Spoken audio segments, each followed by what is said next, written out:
आप सबको मेरा नमस्कार।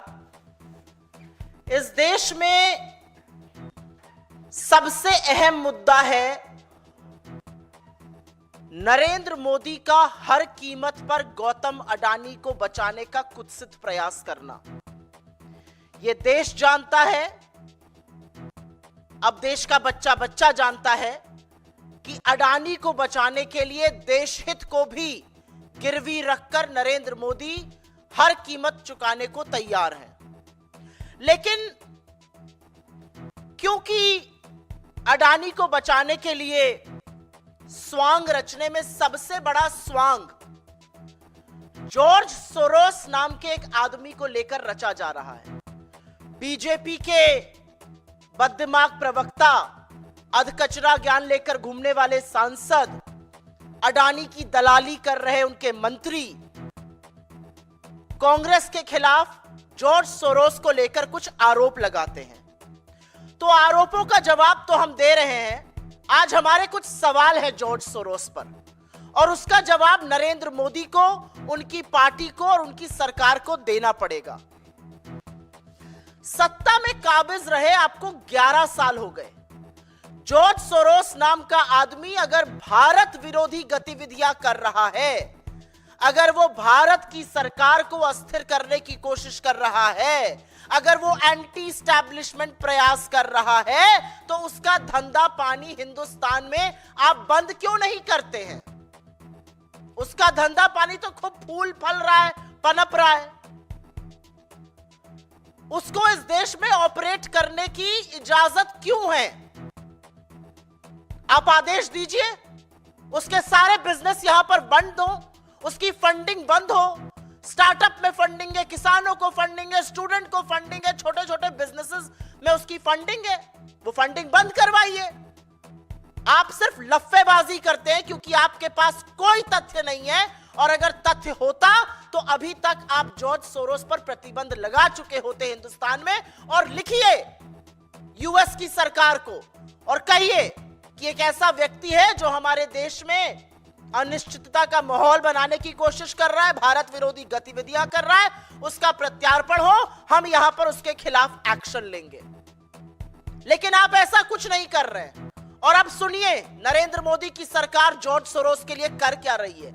नरेंद्र मोदी खुद और उनकी सरकार जॉर्ज सोरोस को पैसे दे रही है। और हम बीजेपी की तरह व्हाट्सएप के खर्रे पढ़कर नहीं आते, तथ्य और सबूत लेकर आते हैं। ये तथ्य और सबूत मेरे हाथ में है जो मैं आपके साथ साझा भी कर लूंगी। जॉर्ज सोरोस की ओपन सोसाइटी नाम की जो फाउंडेशन है, उसका इस दुनिया के 68 देशों में प्रोजेक्ट चल रहा है। और उन 68 देशों में जो प्रोजेक्ट है, उसकी फंडिंग, उसकी असिस्टेंस, उसकी एड यूएन डेमोक्रेसी फंड से आती है। UN democracy fund UN secretary general की नाक के नीचे है, यूएन सेक्रेटेरिएट में है, और यूएन डेमोक्रेसी फंड में करीब 45 देश डोनर हैं। और नंबर 4 के डोनर मोदी जी हैं, हिंदुस्तान है। क्यों डोनेट कर रहे हैं आप? आपने 900,000 यूएस डॉलर्स पिछले 8 सालों में क्यों दिए यूएन डेमोक्रेसी फंड को, जो जॉर्ज सोरोस को फंड कर रहा है?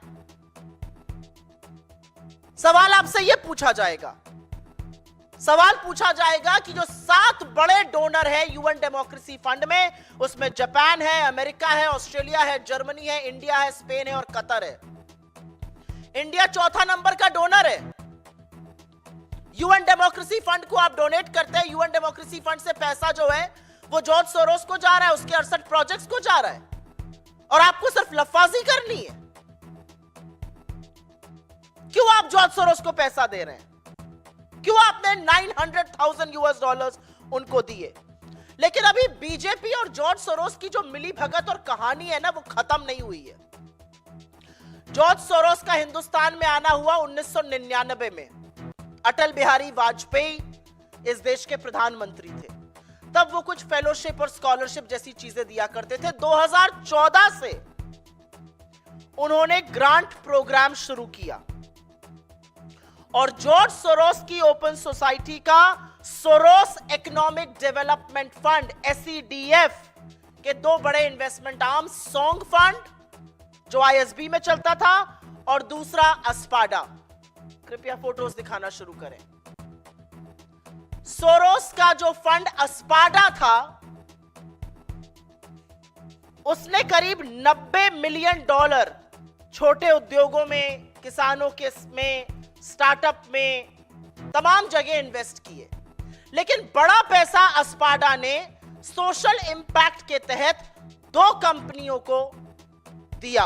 ये दो फंड वेंचर्स थे, इन दो कंपनियों को बड़ा पैसा दिया। उन कंपनियों के नाम है नियो ग्रोथ और कैपिटल फ्लोट। और कैपिटल फ्लोट की बात करते हैं।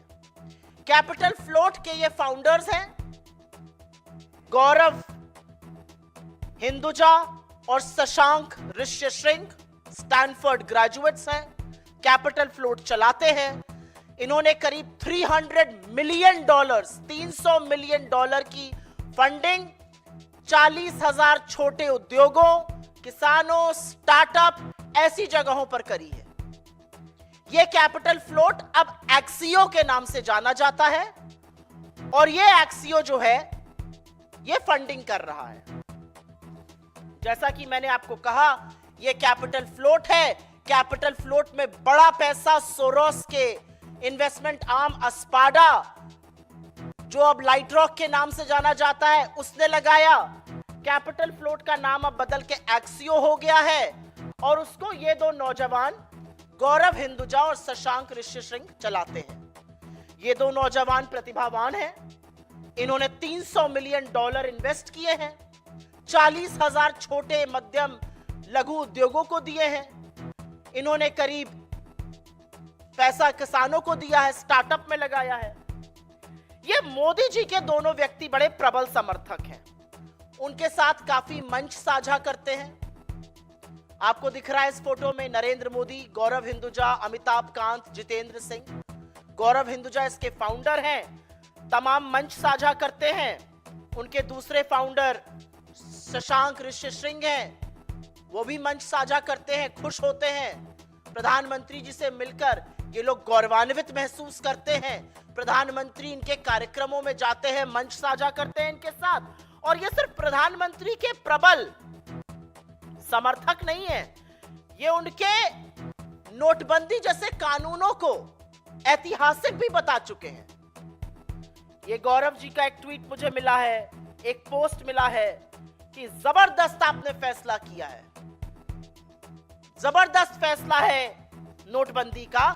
इस तरह की बातें जो हैं यहां पर आपको दिख रही हैं। Champions of change NITI Aayog का एक फंक्शन था, उसमें कैपिटल फ्लोट के फाउंडर होने की हैसियत से ये दोनों लोग आए थे और वहां पर इन लोगों ने खूब मंच साझा किया, फोटो खिंचवाई, जैसा कि मैंने आपको इन दोनों फोटो में दिखवाया है।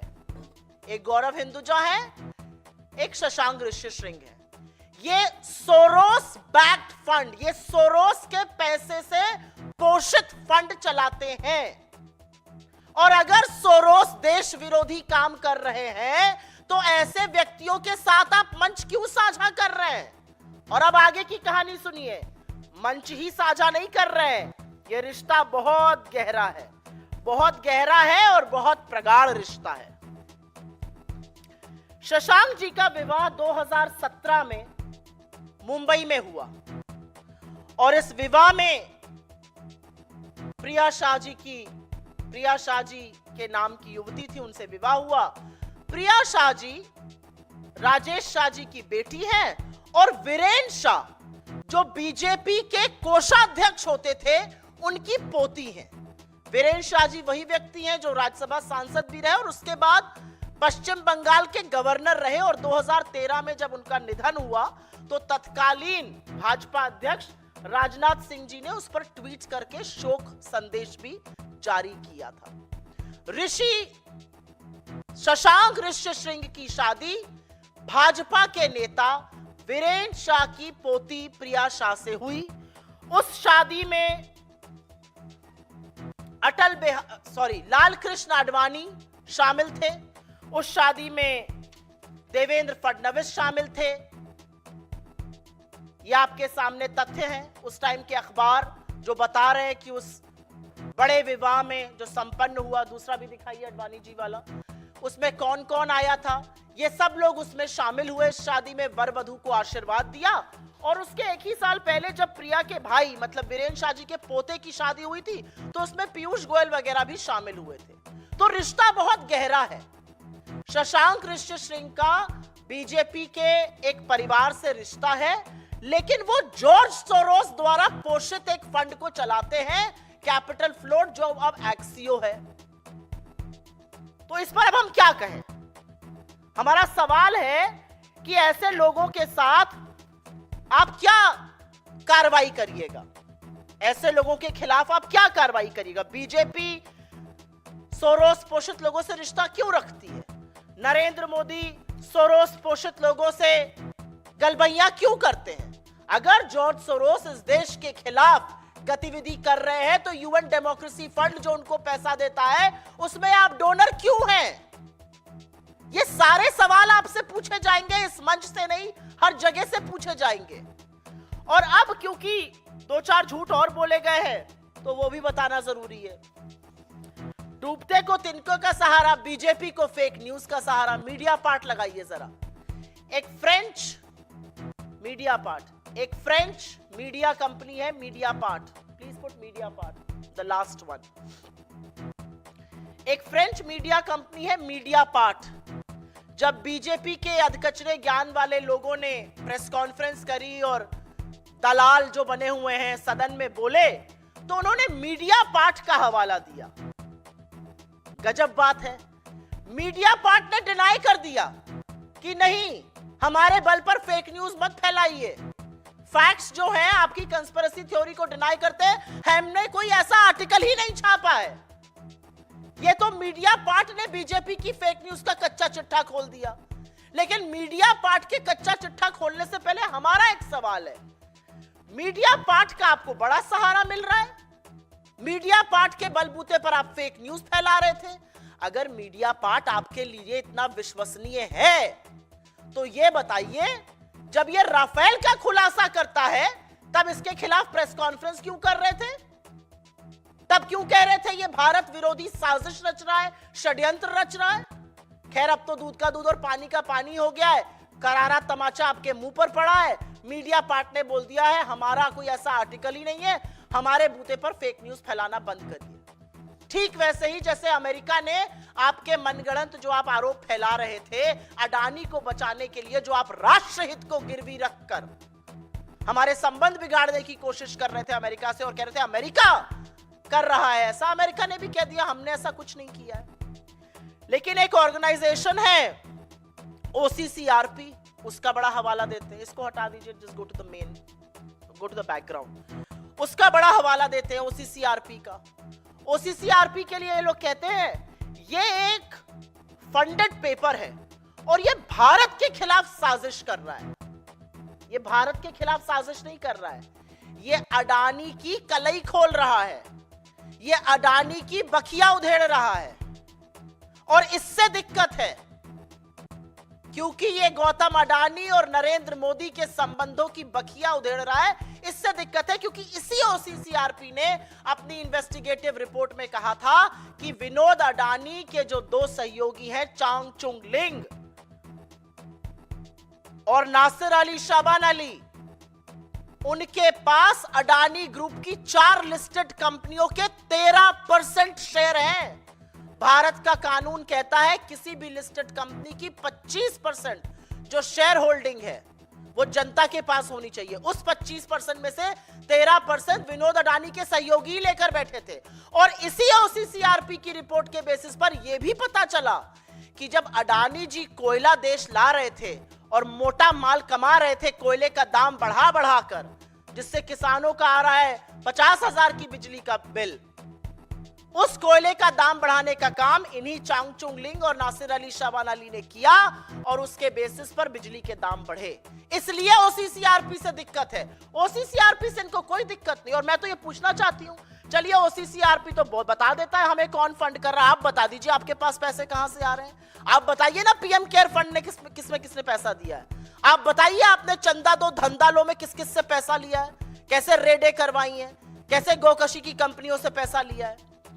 तो ये हो गई ओसीसीआरपी और मीडिया पार्ट की बात। फिर हम बात करते हैं विदेशी मीडिया पर आश्रित है कांग्रेस।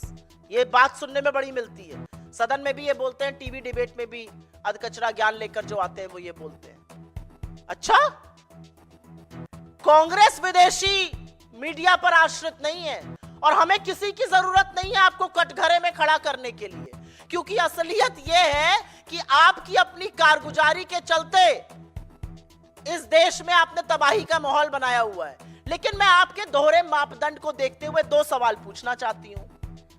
अगर आपको विदेशी मीडिया से दिक्कत है तो जो मोदी जी के कसीदे पढ़ देते हैं उनको सारी पार्टी उछल कूद करके, नतमस्तक करके, शीर्षासन करके क्यों शेयर करती है?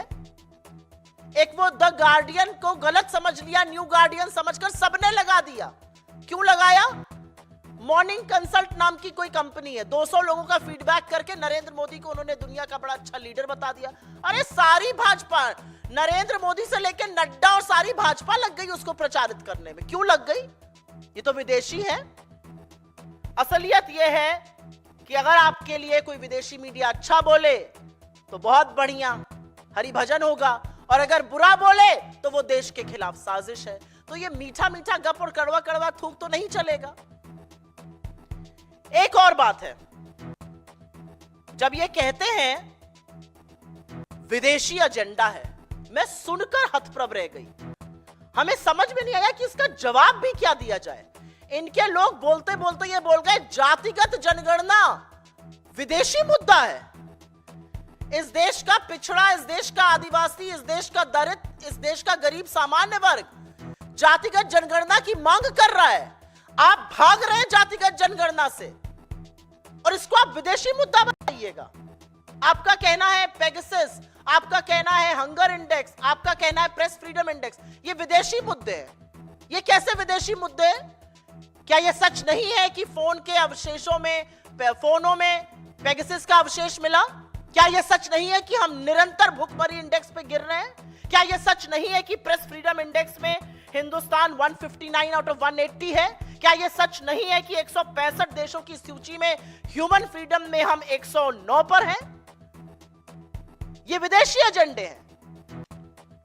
विदेशी एजेंडा जो है वो देश को डिरेल कर रहा है, देश की इकोनॉमी को डिरेल कर रहा है। नहीं प्रभु, उसके लिए आप ही काफी हैं। आपकी नोटबंदी, आपका गब्बर सिंह टैक्स और आपने जिस तरह से पूंजीपतियों को बढ़ावा दिया और किसानों को, छोटे लघु मध्यम उद्योगों को खत्म किया, उसकी वजह से भयावह बेरोजगारी है, आर्थिक असमानता है, लोगों की आय थम सी गई है और सिर्फ मोदी और अडानी को जुटाने में आप सब के सब लगे हुए हैं। अडानी को मोदी का रॉकफेलर बुलाना गलत है। बिल्कुल, ये एक सही बात कही। वो रॉकफेलर थोड़ी है, वो तोता है जिसमें मोदी की जान बसती है, उसको रॉकफेलर बुला रहे हैं हम लोग। गलत कह रहे हैं। अडानी मोदी का वो तोता है जिसमें जादूगर की जान बसती है, और इसीलिए तो अडानी को बचाने के लिए राष्ट्रहित को ही बलिदान नहीं कर रहे, सदन को भी गिरवी रख दिया है। सारी सरकार, सारी पार्टी अडानी को बचाने में जुटी हुई है। क्या यह सच नहीं है कि आप घूम घूम कर अडानी को डील दिलाते हैं? क्या यह सच नहीं है कि आप अडानी के हवाई जहाज में घूमकर अपना प्रचार करते थे? क्या यह सच नहीं है कि आपने कानून बदले अडानी को पोर्ट, एयरपोर्ट देने के लिए? क्या यह सच नहीं है कि आपने सिख कंपनीज को, जो कंपनियों में गड़बड़ी हो जाती है, उनको कौड़ियों के दाम पर अडानी को दिया? क्या यह सच नहीं है कि अडानी के चलते आपने नीति आयोग और फाइनेंस मिनिस्ट्री की भी अनदेखी करी? तो असलियत यह है कि जब जब आपकी कलई खुलेगी तब तब आपको कांग्रेस अपने साथ और अपने सामने नजर आएगी।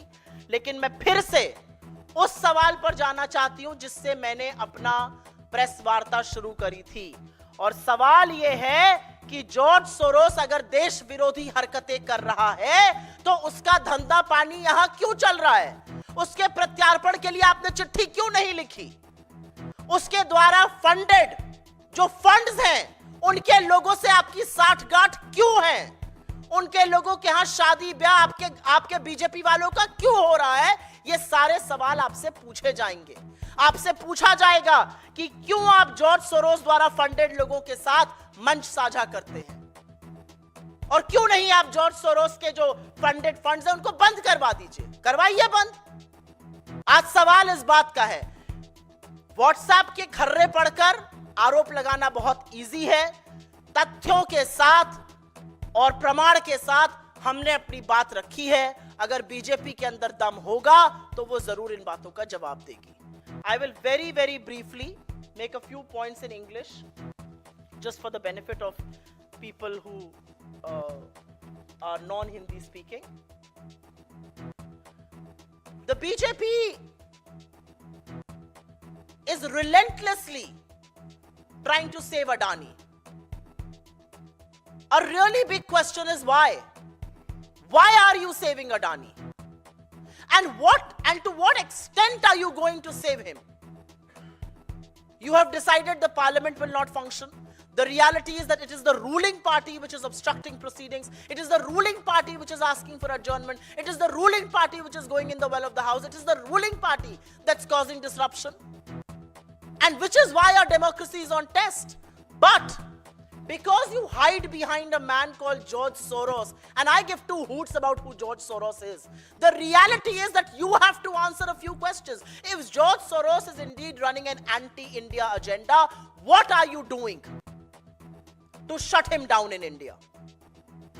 Why are you contributing to the UN Democracy Fund, which actually aids 68 projects of George Soros around the world? Why have you contributed $900,000 in the last 8 to 10 years in this UN Democracy Fund? Why are you the fourth largest donor in the UN Democracy Fund? Why are you even a part of the UN Democracy Fund that's giving money to George Soros? So in a way, Mr. Modi is funding George Soros. George Soros came to India in 1999. Atal Bihari Vajpayee ji was the Prime Minister of this country. He came to India, he used to give some fellowships and scholarships. But it was in 2014 that his grant program started. George Soros's Open Society has a Soros Economic Development Fund. It has two big funds, Song Fund and Aspada, which is now known by another name. It has been bought over. Aspada, please go to the first one. Aspada was backed by Soros, and this invested money in two big funds, Neo Growth and Capital Float. Capital Float, founded by these two gentlemen, seemingly bright young boys, Gaurav Hinduja and Shashank Rishyasinghe. This fund is now known as Axio, and Axio, like I said, Gaurav Hinduja and Shashank Rishyasinghe. This fund, these are the two founders. They are seemingly very fond of Mr. Modi. They have shared public platforms with him. They have supported his demonetization. But they were funded by George Soros. Why are you spending time? Why are you sharing the stage? Why are you backing people who have been funded by George Soros? And it doesn't just end there. Shashank Rishyasinghe is married to the granddaughter of Viren Shah. Viren Shah is an ex-treasurer of the BJP. He was also the governor of West Bengal between 1999 to 2004 when Atal Bihari Vajpayee was in government. And when Shashank Rishyasinghe got married to Viren Shah's granddaughter, people like Mr. Advani and then Chief Minister Devendra Fadnavis attended this wedding. When her brother had gotten married, Piyush Goyal and multiple other people had gone. So the question is that what are you doing about all of these funds? And these are not small operators, by the way, just for your information. Axio has supported 40,000 small businesses across the country. It has invested $300 million in small businesses, startups, and other places like that. It has given money to farmers. What are you doing about this? If Soros is running an anti-India agenda, how is money from his fund flowing into Indian startups, flowing into Indian small ventures, flowing into these funds? And why are you sharing platforms with people who are backed by Soros? The reality is that you have zero proof. The reality is you have no evidence. And the reality is you are only hiding behind Soros because you need an alibi to save Mr. Adani. Go back to the main screen, please. And as far as allegations of OCCRP is concerned, OCCRP brought to light how 13% of the public float in 4 Adani listed entities was held by Chang Chung Ling and Nasir Ali Shaban Ali, aides of Vinod Adani. It also brought to light how coal prices were inflated by these 2 individuals, how prices of electricity considerably went up because of them. Media Part, another media organization being quoted by the BJP, has issued a big fat denial and has said that this amounts to spreading fake news because they have never published an article like this. But the counter question is, you want to use Media Part. Media Part has called out your fake news. But even before that, if you want to give Media Part some relevance, why are you not talking about the Rafale scam? Because Media Part also reported on the Rafale scam. It's very convenient for you to not talk about the Rafale scam. The reality is that whether it is the foreign media, which reports, when it reports against you, is a part of some anti-India conspiracy, but you resort to reporting to foreign media when it talks well of Mr. Modi. From Morning Consult to The Guardian, to anybody who has one good thing to say about the Prime Minister, it will be reported by every BJP handle, every BJP worker, every MP, every minister, everybody. Why? And do you honestly believe that we need foreign media to put you in the dock? Your own policies, your own failures, which have caused joblessness, high prices, income inequality, incomes being stagnant. These are reasons enough to put you in the dock. And which is why we are asking the question, why are you taking attention away from the one big scam that this country must discuss, that Parliament must discuss, that Parliament must know? And that is the Adani scam. The Adani scam, which has raised questions on India's corporate governance, India's credibility of markets, India's rule of law and order, amongst various other things. I will go back and raise the final point that I raised before, that there are people associated with the George Soros fund, backed by that fund, who are very pally with you, who you support. Why are you doing that? And if George Soros is indeed doing an anti-India activity, shut him down. Why are you not doing that either? Why have you not written to the US? And why have you not asked for custody of George Soros? If he's running an anti-India agenda, have you taken any legal recourse? And the answer to that is a no, because they have no proof and they only want to divert from the issue that matters, and that is the Modi-Adani scam. आपके सवालों का स्वागत है. अगर आपके सवाल इससे प्रेरित रहें तो मैं शुक्रगुजार होंगी. जी हाँ, बताइए. Ma'am, like you have mentioned that you have all the facts with you. So now, will the opposition accept the demand of the BJP that there should be a discussion upon George Soros within the House? We will accept the demand the day BJP accepts the demand to do a discussion on Gautam Adani. And I will tell you why. BJP's allegations about George Soros, and I hold no brief for him, are unsubstantiated.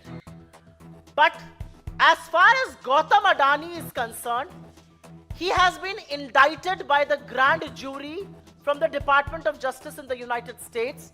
His deal stand cancelled by Kenya, both airport and power. His power deal in Bangladesh is being scanned and probed into by the Bangladesh. Sri Lanka is on watch as far as his power deal is concerned. He is facing protests in Israel and in Australia, and Switzerland has frozen accounts related to Gautam Adani. There are charges of wrongdoing, fraud, misgivings, and also bribery, for which he has been indicted by the grand jury. The SEC of the United States and FBI probed him for 2 years, and only after that were the warrants issued. The BJP does not want to talk about a man who faces warrants from the United States of India, or United States of America, and in India they want to protect him. I mean, what sort of logic is this? And I'm sorry to say, I'm a little disappointed with media not raising this question. Here is a man who faces indictment, who faces a warrant on charges of fraud, on charges of corruption, on charges of bribery, and bribery paid to Indian officials and Indian politicians. And the government doesn't want to probe him. He has offered to settle with SEBI. Why? If there was no wrongdoing, why is he offering to settle with SEBI? Do you not want to know what the charges are? Do you not care about the credibility of our stock markets, the credibility of our corporate sector? Do you not care about the kind of allegations this raises and raises questions on our rule of law both in spirit and in letter? What are we talking about? और इसका मैं हिंदी में जवाब जरूर दे देती हूं, और इसलिए देना जरूरी है क्योंकि बीजेपी के जो बातें हैं वो मनगढ़ंत हैं। गौतम अडानी के खिलाफ ये तो तथ्य है ना, ये कांग्रेस तो नहीं बोल रही है। 2 साल तक जांच हुई, एसईसी और एफबीआई ने मिलकर जांच करी, डिपार्टमेंट ऑफ जस्टिस की ग्रैंड जूरी ने वारंट इशू किया है अमेरिका में, और देशभक्ति के लिए वारंट इशू नहीं किया है। वारंट इशू किया है क्योंकि उनके खिलाफ जालसाजी के, हेरा फेरी के और घूस देने के, भारत में घूस देने के आरोप हैं। उन पर कोई चर्चा नहीं करना चाहते, उनकी कोई जांच नहीं करना चाहते। एक ऐसा व्यक्ति जो देश का नाम डुबो रहा है, जिसकी डील कीनिया में कैंसिल हो रही है, उनकी एयरपोर्ट और पावर की डील, बांग्लादेश का कोर्ट उनकी डील की जांच कर रहा है, श्रीलंका वॉच पर है उनकी डील की जांच करने के लिए, इजराइल और ऑस्ट्रेलिया में उनको विरोध प्रदर्शन का सामना करना पड़ रहा है, स्विट्जरलैंड ने उनसे संबंधित अकाउंट्स को फ्रीज कर दिया है। एक ऐसा व्यक्ति जो देश के लिए इतनी सारी चीजें, सिर डुबो रहा है हमारा, उस पर आप चर्चा नहीं करेंगे क्योंकि उस तोते में आपकी जान बसती है, और आप हमसे एक्सपेक्ट करते हैं कि हम बाकी चीजों पर चर्चा करेंगे। ये तथ्य है, ये आंकड़े हैं, ये सबूत हैं, और आपने देश हित को गिरवी रखने में कोई भी कवायद नहीं छोड़ी है। आपने अमेरिका पे आरोप लगाया, अमेरिका ने पलट के कह दिया गलत है। आपने मीडिया पार्ट पर आरोप लगाया, उन्होंने पलट के कह दिया आप हमारे सहारे फेक न्यूज ना फैलाइए। आप किसी चीज की जांच नहीं करना चाहते अडानी पर, जिसके ऊपर इतने संगीन, मतलब वारंट इशू है आदमी के खिलाफ, आप उसकी जांच नहीं करना चाहते। ये राजा तोते को बचाने का काम कर रहा है, लेकिन तोता बच नहीं पाएगा जी। There is only one demand, and that one demand is that Gautam Adani needs to be probed, a JPC needs to be formed, and he needs to be arrested. The kind of charges he is facing, bribery of over 2200 crore rupees, 2200 crore रुपए की जिस आदमी के ऊपर घूस का आरोप है, गबन का आरोप है, जालसाजी का आरोप है, हेरा फेरी का आरोप है, स्टॉक मैनिपुलेशन का आरोप है, वो आजाद घूम रहा है। गिरफ्तार करिए उसको, ये हमारी डिमांड है। हमारी डिमांड है जेपीसी, और हमारी डिमांड है सदन में गौतम अडानी पर चर्चा हो। आप चर्चा से क्यों भाग रहे हैं? इस पर और कोई सवाल? बहुत धन्यवाद आप लोगों का। जी हाँ, बोलिए।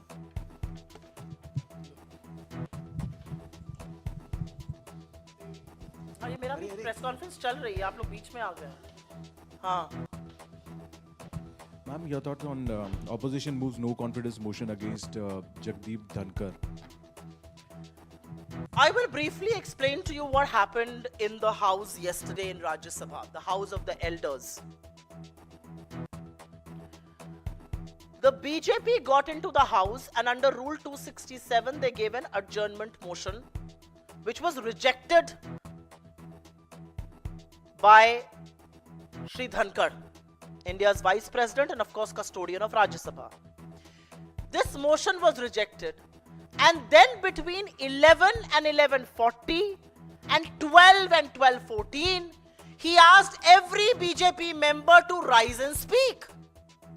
The Congress President, the leader of the opposition, Shri Kharge ji, the Deputy LOP, Shri Pramod Tiwari ji, our Chief Whip Jairam Ramesh ji, Digvijay Singh ji, senior members, all seasoned politicians got up and asked, under what rule are you allowing them to talk? And he did not listen to them. He just allowed them to speak. And this is not one day in the house, this is several days we see this. Every time a member of the opposition opens his mouth and utters the word Adani, he comes down on them like a ton of brick. Nothing will go on record. Nothing will go on record. Why will it not go on record? Every time the Congress president gets up to speak, you interject him. You expunge important portions of his speech. Why? Because he's a Dalit. And I will raise this question because you have a very, very partisan attitude in the House, and members in the House feel obliged to hold you to record. The kind of snidey remarks that you make, we forget about that. But you are responsible for conducting the House in a bipartisan way. You have just chosen not to do that. मैं इसका हिंदी में भी जवाब दे देती हूं. राज्यसभा में आपने अविश्वास प्रस्ताव की बात करी. सभापति महोदय का जो व्यवहार है वो सबने देखा है. जिस तरह की बातें वो करते हैं सदन और सदन के बाहर, पूरी तरह से राजनीतिक, पूरी तरह से पार्टिजान, वो भी सबने देखी हैं. लेकिन मैं आपको कल का एक छोटा सा वाक्य बता देती हूँ. रूल 267 के अंतर्गत स्थगन नोटिस दी थी बीजेपी ने, और बीजेपी की इस नोटिस देने के बाद कुछ भी नहीं होना चाहिए था, क्योंकि ये नोटिस अस्वीकार कर दी थी धनखड़ जी ने. लेकिन धनखड़ जी ने उसके बाद 11 से 11:40 और 12 से 12:14 तक एक एक बीजेपी सांसद को उठवाकर बुलवाया. तो नेता प्रतिपक्ष और कांग्रेस अध्यक्ष श्री खड़गे जी ने, उपनेता प्रमोद तिवारी जी ने, चीफ विप जयराम रमेश जी ने, सीनियर मेंबर दिग्विजय सिंह जी ने खड़े होकर पूछा आप इनको किस रूल के तहत बुलवा रहे हैं, और इस पर उनका कोई जवाब नहीं था. उन्होंने कोई जवाब नहीं दिया इस पर, और वो उनको बुलवाते रहे. और जब नेता प्रतिपक्ष बोलने के लिए खड़े हुए तो उनको टोक देते हैं. अडानी का शब्द निकल जाए, nothing will go on record चिल्लाने लगते हैं. राज्यसभा की जो प्रोसीडिंग्स है, लोकसभा भी पीछे नहीं है खैर, लेकिन राज्यसभा की जो प्रोसीडिंग्स है वो पूरी तरह से राजनीति से प्रेरित, पूरी तरह से नतमस्तक होकर बीजेपी के तहत चल रही है. और ऐसे में हमारे पास कोई चारा नहीं बचा है. किस तरह से उनको हम बोले कि आपका रोल बाइपार्टिजन है, आप बाइपार्टिजन एटीट्यूड भी दिखाइए. Ma'am, one question, as Tahir Hussain has joined AIMIM today, and his name has been announced by Asaduddin Owaisi to contest the upcoming elections in Delhi Assembly, as he was one of those person who were being accused in the 2020 Delhi riots.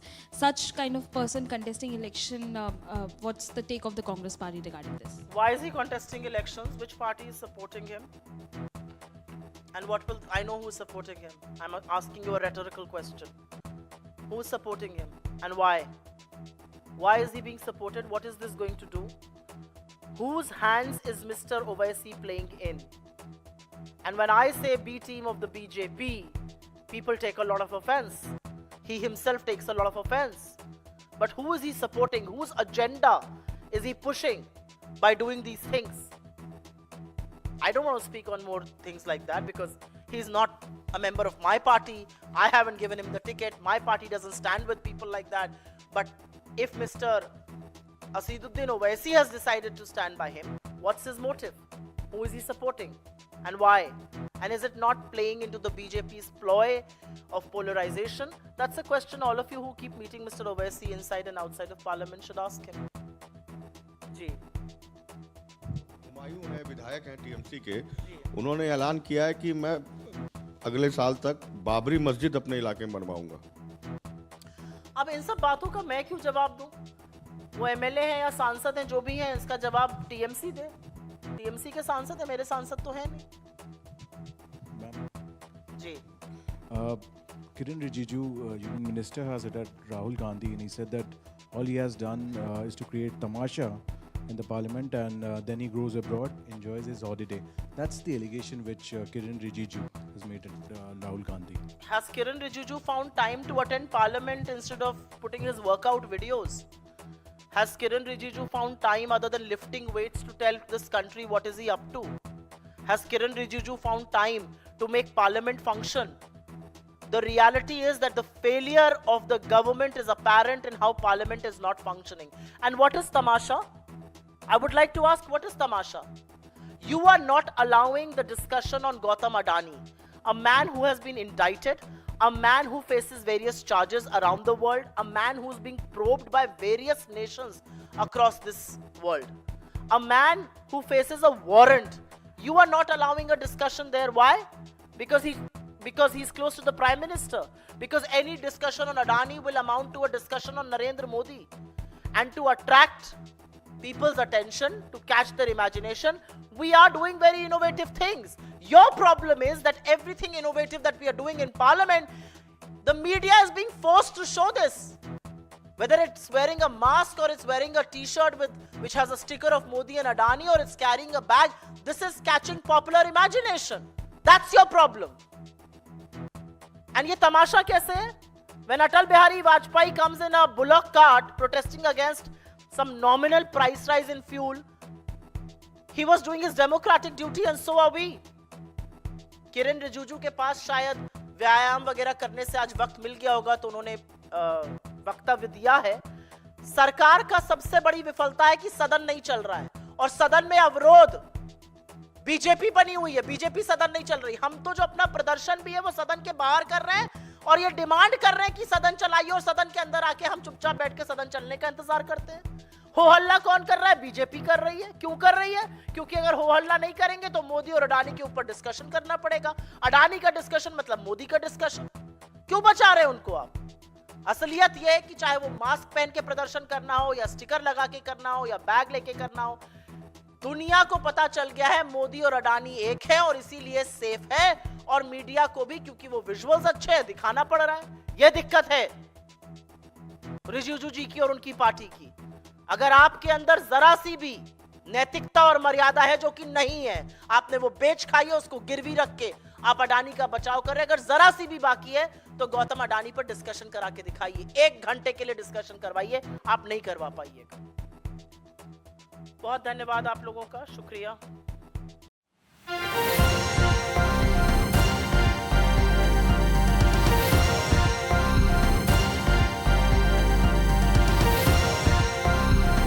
आप देख रहे हैं news 1 plus, हर वक्त हर खबर।